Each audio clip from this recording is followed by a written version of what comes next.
व्यक्ति यदि अपने कर्मों के लिए अपने को उत्तरदायी समझे तो वो स्वतंत्र था। जब तक व्यक्ति किसी और को उत्तरदायी समझेगा तब तक वो निर्भर रहेगा। व्यक्ति यदि ये सोचे कि उसके दुख का कारण कोई और है तो वो सुखी कैसे रह पाएगा? यह असंभव है, क्योंकि दूसरों को परिवर्तित करना उसके वश में नहीं। वो तो केवल अपने आप को परिवर्तित कर सकता है। यही एक स्वतंत्रता है उसके पास।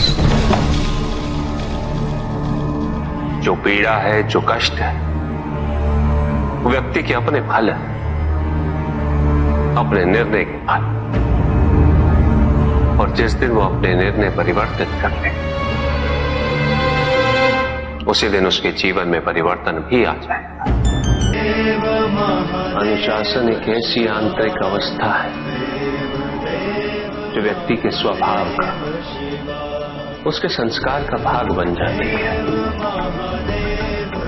जब अनुशासन एक कार्य प्रतीत नहीं होता जिसे पूर्ण किए जाने की आवश्यकता हो, उसी प्रकार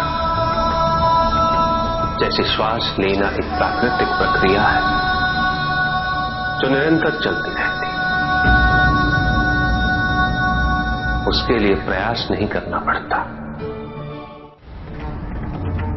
अभी तो मन में उत्पन्न होने वाला लोभ, अहंकार और महत्वाकांक्षा है।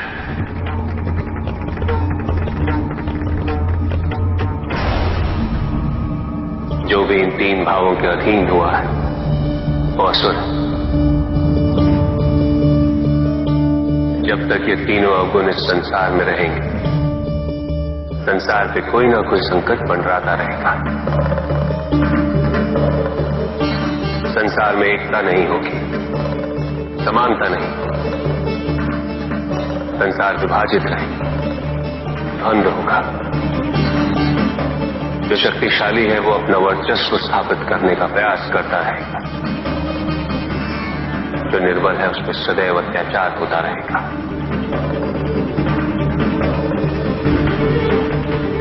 फिर कोई शक्तियों को अर्जित कर भ्रमित होगा, स्वयं को ईश्वर समझेगा और उसका विनाश करने हेतु ईश्वर पुनः किसी न किसी रूप में अवतरित होंगे। पूजित का साक्षात सामने होना मन को भटकने नहीं देता, किंतु जो सच्चे भक्त हैं, भगवान तो उनके मन में, उनके हृदय में निवास करते हैं। जिनके हृदय में श्रद्धा है उनके लिए पूजा करने हेतु अपने आराध्य का साक्षात सामने होना अनिवार्य नहीं।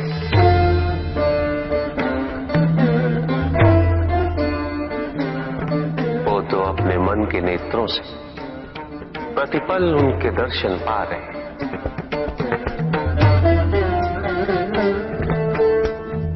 उनकी प्रत्येक अनुभूति में भगवान है।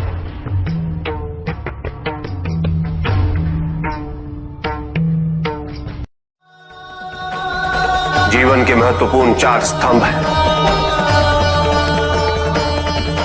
धर्म, अर्थ, काम और मोक्ष। चारों की महत्ता एक समान होती है।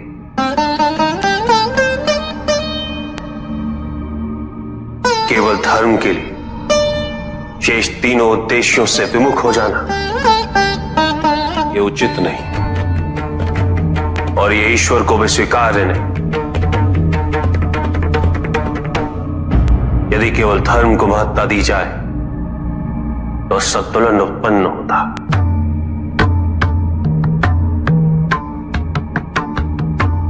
परिणाम स्वरूप जीवन में जब भी इस प्रकार का कोई संकट उत्पन्न होता है तो मनुष्य संपूर्ण रूप से स्वयं को ईश्वर के प्रति आश्रित कर देता है।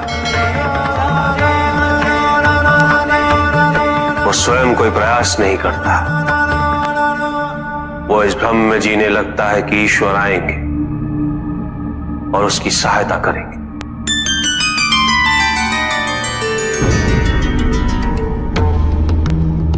किंतु ईश्वर केवल उसी की सहायता करते हैं तो स्वयं अपनी सहायता करने का साहस करे, जो अपनी परिस्थिति को परिवर्तित करने का प्रयास करे।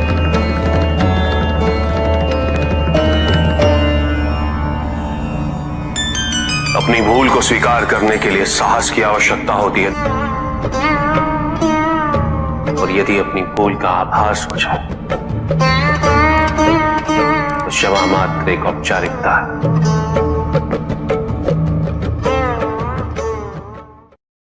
ऐसा छल तुम्हारी अपनी इच्छाओं ने किया है, तुम्हारे हट ने किया है, तुम्हारी अपनी सोच ने किया है। ये रहस्य नहीं कि प्रत्येक आत्मा मुक्ति की इच्छुक होती है। जो मरता है वो है पंचभूतों से निर्मित शरीर।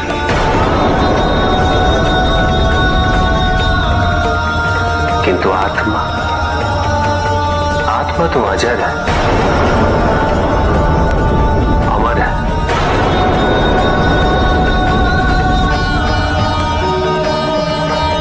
जिसकी यात्रा मोक्ष पर संपूर्ण होगी।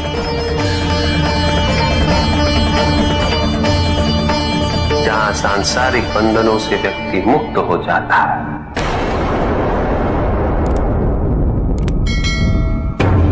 सारी इच्छाएं लुप्त हो जाती। किंतु तुमने तो कभी सत्य की खोज ही नहीं की। तुम तो सदैव उन तत्वों को ढूंढते रहे जो तुम्हारे अहंकार के पोषण हेतु आवश्यक थे।